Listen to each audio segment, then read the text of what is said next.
Aujourd'hui, je te retrouve pour un tirage un petit peu différent de mes tirages psychologiques habituels, parce que c'est l'été, parce qu'on a envie de légèreté et que ça fait du bien d'avoir quelque chose d'un petit peu plus light, quelque chose d'un petit peu plus intuitif. Et donc, je te propose un exercice un petit peu différent, mais tu vas quand même pouvoir te poser quelques questions. Comme tu l'as vu dans le titre, aujourd'hui, on va parler d'animaux. Et pour ça, je vais utiliser l'oracle des gardiens des bois et des forêts. Alors, pour pas spoiler ce qu'il y a vraiment écrit à l'intérieur sur chaque signification, je vais te donner ma signification parce que peut-être que tu as envie d'acheter ce jeu-là et que tu as envie de découvrir chaque animal sous l'angle de Jessica Roux, qui est l'auteur et la créatrice de cet oracle. Donc, je vais te proposer des animaux et je veux que tu te connectes à ton intuition et que tu vois laquelle de ces cartes te parle le plus, t'attire le plus. Et tu peux aller directement à cette carte-là si tu n'as pas envie de regarder la signification des autres cartes. Si tu as plus d'une carte qui te parle, ça peut arriver. Eh bien écoute, regarde la vidéo jusqu'à la fin. Tu y découvriras les autres animaux, leur signification, les questions qu'on peut se poser avec, leurs symboles et une petite guidance pour la légèreté de l'exercice. Reste jusqu'à la fin. Si tu étais là la semaine dernière, tu sais que je t'ai tiré une carte, un message du petit oracle de la forêt que j'ai avec moi aujourd'hui. Donc n'hésite pas à rester jusqu'à la fin pour toi aussi avoir ta petite guidance du jour. Allez, c'est parti, je vous affiche les 4 cartes.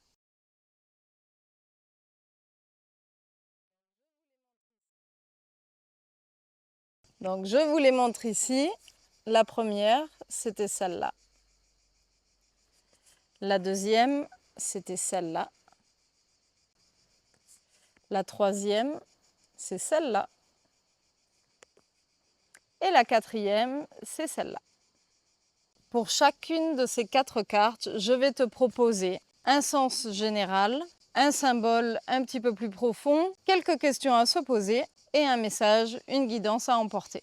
C'est parti avec la première carte qui est la chèvre. La chèvre est un symbole de liberté sauvage, d'endurance, de persévérance. Elle va là où personne d'autre n'ose aller. Elle incarne l'indépendance, l'instinct de survie et l'adaptabilité. C'est aussi l'idée d'oser prendre de la hauteur, même si le chemin est raide. Elle symbolise l'autonomie, le courage d'explorer des terrains inconnus. Elle symbolise l'esprit libre, mais têtu quand même. Les questions à se poser. Où est-ce que j'ai besoin de prendre de la hauteur? Qu'est-ce que je me refuse de peur de grimper seul? Où puis-je suivre mon chemin, même si le terrain est escarpé? Le message à emporter, comme la chèvre, avance pas à pas, même sur la pente la plus raide. Ta liberté se construit à chaque pas posé en conscience. Ne crains pas d'être seul en haut, c'est là que la vue sera la plus claire. Voilà pour la signification de la chèvre.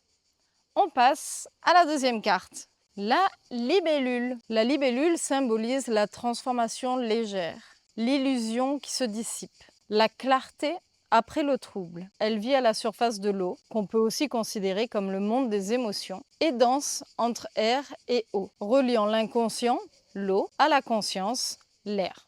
On pourrait l'imaginer comme ça. C'est un messager de l'esprit libre et de la capacité à changer de perspective en un battement d'ailes. Symbole profond, on y retrouvera donc une métamorphose rapide, la clarté de vision, puisqu'elle a les yeux à 360 degrés, la légèreté et le jeu, et la dissipation des illusions. Les questions à se poser. Quelle illusion suis-je prête à laisser partir? Qu'est-ce qui pourrait devenir plus léger dans ma vie? De quoi ai-je besoin pour voir ma situation sous un autre angle? Et enfin, le message, la guidance du jour par rapport à la libellule. Comme la libellule, effleure la surface sans t'y enliser. Ne reste pas coincé dans ce qui trouble tes os. Change de point de vue, virevolte, allège ton esprit. Ce que tu vois aujourd'hui n'est peut-être qu'un reflet. Ose plonger plus profond ou prendre de la hauteur pour y voir plus clair.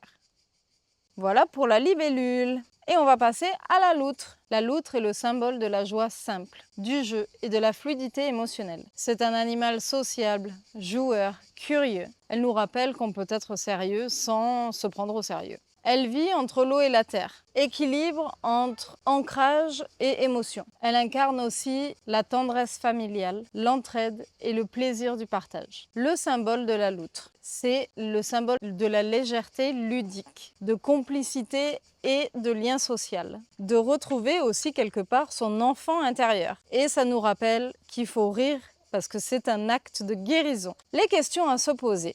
Où ai-je oublié de jouer? Ou quand ai-je oublié de jouer? Avec qui puis-je partager des moments plus légers? Et de quoi ai-je besoin pour réinventer la joie simple dans mon quotidien? Le message, la guidance de la loutre, comme la loutre, glisse sur tes soucis au lieu de t'y noyer. Cherche la compagnie de ceux qui rient avec toi, pas de ceux qui pèsent sur ton cœur. Rappelle-toi, le jeu est sacré. Il guérit, relie et réveille la magie de ton enfant intérieur. Et pour finir, le canard. Le canard symbolise la transition harmonieuse entre deux mondes. L'eau, encore une fois, l'émotion, l'intuition aussi, et la terre, la réalité concrète. Il navigue sur les eaux troubles sans se mouiller. Il plonge pour aller chercher sa nourriture, mais remonte toujours à la surface. C'est un guide de la fluidité émotionnelle, tout en gardant le sens pratique. C'est-à-dire avancer sans s'alourdir, savoir où plonger et quand remonter. Dans de nombreuses traditions, le canard symbolise aussi la migration, savoir partir et revenir. Trouver son chemin de retour au chez-soi. Et là, ça fait écho à cette vidéo-là où on parlait de se retrouver chez soi. Le symbole, c'est la fluidité et l'adaptabilité, la navigation entre les émotions profondes et la surface, la capacité à migrer, à changer, mais à toujours revenir, et aux ressources cachées sous la surface. Les questions à se poser. Qu'est-ce qui flotte à la surface de mes émotions? Et qu'est-ce qui se cache plus profond? Qu'est-ce qui me retient de plonger plus profond ou de remonter à la surface? De quoi ai-je besoin pour naviguer plus sereinement entre mon monde intérieur et la réalité? Et pour finir, le message, la guidance à emporter. Comme le canard, glisse sur l'eau sans te laisser alourdir. Plonge quand il faut, mais ressors quand c'est suffisant. Ta force est dans ton mouvement. Avance avec souplesse, migre si ton cœur l'appelle. Mais souviens-toi, tu portes toujours ton chez-toi sous tes ailes. Pour finir, on peut relier ces 4 animaux. La chèvre te pousse à grimper. La libellule t'invite à alléger ton esprit. La loutre réveille ton rire. Et le canard te rappelle qu'il est toujours temps de plonger ou de revenir à la surface. Quoi que tu traverses cet été, ces animaux sont peut-être des messagers et des gardiens dans ton quotidien. Merci d'être resté jusqu'à la fin. Je t'ai promis un message du petit oracle de la forêt. Donc, c'est le moment. Alors, comme d'habitude, j'ouvre ma boîte, je prends les petits messages. Et c'est parti. Allez, c'est celui-là. Force. Lorsque vos racines sont profondes, vous n'avez pas à craindre l'orage. Et voilà pour la guidance du jour.